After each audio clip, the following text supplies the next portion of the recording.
बाबा का bulldozer model अब दिल्ली में गरज रहा है। केजरीवाल की सरकार ने जिस तरह से रोहिंग्याओं और अवैध घुसपैठियों को पनाह दे रखी थी, अब रेखा गुप्ता की सरकार ने कमान संभालते हुए अतिक्रमण मुक्त कराने की शपथ ले रखी है। अभी अभी सुप्रीम कोर्ट के सीजेआई ने भी संज्ञान लेते हुए हिदायत दी थी कि भारत कोई धर्मशाला नहीं, हम पहले से ही 140 करोड़ हैं। अब रेखा सरकार भी मॉडल योगी के साथ ही चल रही है और दिल्ली की सफाई का जिम्मा और रोहिंग्याओं की रवानगी की तैयारी कर चुकी है।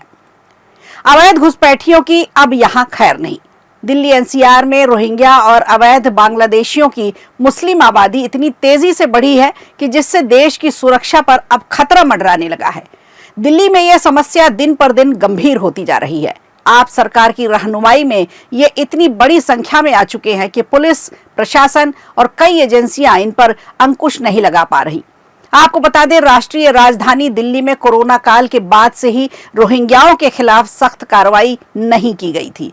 खासकर आम आदमी पार्टी की सरकार में तो रोहिंग्याओं के लिए खाने पीने की व्यवस्था से लेकर रहने तक का इंतजाम कराया गया था। केजरीवाल बहुत अच्छा था। 20-20 रुपए में आधार कार्ड बनाए जाने लगे थे। लगातार अपराध बढ़े थे। हम अगर वोट ना दे कोई जीते नहीं पाएगा। वोट डालते हैं आप लोग? 10 साल से हम लोग का वोट हो रहा है। पहले वोट नहीं डालते थे आप लोग? अब बना 10 साल से हम वोट दे रहे हैं। जब से केजरीवाल आए हैं तब बना है। यही कारण है कि इनकी बसाहट भी लगातार बढ़ती गई। वहीं अगर हम यूपी की बात करें तो यहाँ योगी बाबा का मॉडल अब इन अवैध घुसपैठियों के खिलाफ जबरदस्त तरीके से काम कर रहा है।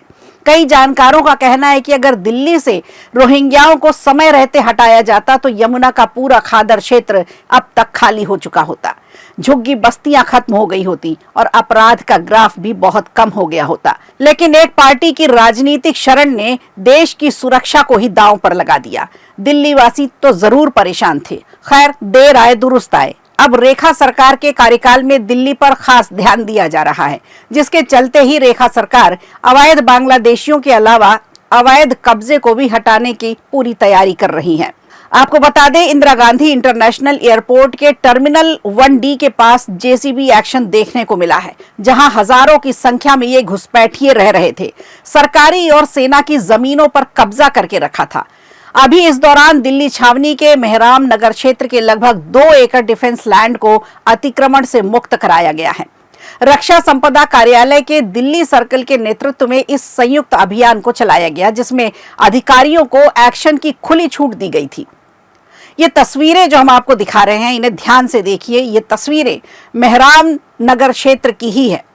इन तस्वीरों में आप बदलती दिल्ली का नजारा देख सकते हैं। आपको बता दें, ये अभियान काफी हद तक खास है। इस अभियान के चलते न सिर्फ अवैध अतिक्रमण को हटाया गया है, बल्कि अभियान के चलते उन अवैध प्रवासियों की भी पहचान हो सकेगी जो दूसरे देश से आकर भारत की जमीन पर कब्जा करते हैं और यहीं के लोग उन्हें सपोर्ट करते हैं। आपको जानकर हैरानी होगी कि दिल्ली के यमुना बाजार लोहे के पुल के आसपास बस्ती, झुग्गियां, बस्तियां, बवाना, जहांगीरपुरी, सीमापुरी, आलीगांव, दया बस्ती, सराय रोहिल्ला, यमुना पुस्ता, शशि गार्डन, संजय बस्ती, सोनिया विहार जैसे ऐसे कई इलाके हैं। जैसे नजफगढ़ भी है, भलसवा डेरी है, केशवपुरम है, यहाँ तक कि कालिंदी कुंज का श्रम विहार।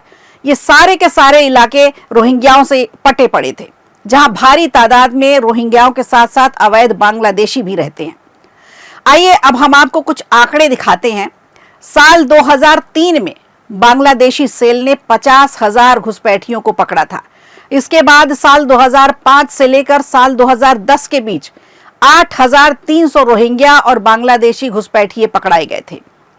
यही नहीं, आगे बढ़े तो साल 2014 से लेकर साल 2018 के बीच बांग्लादेशी सेल ने 1,134 घुसपैठियों को पकड़ा था। ये तो कोरोना काल के समय के आंकड़े हम आपको बता रहे हैं।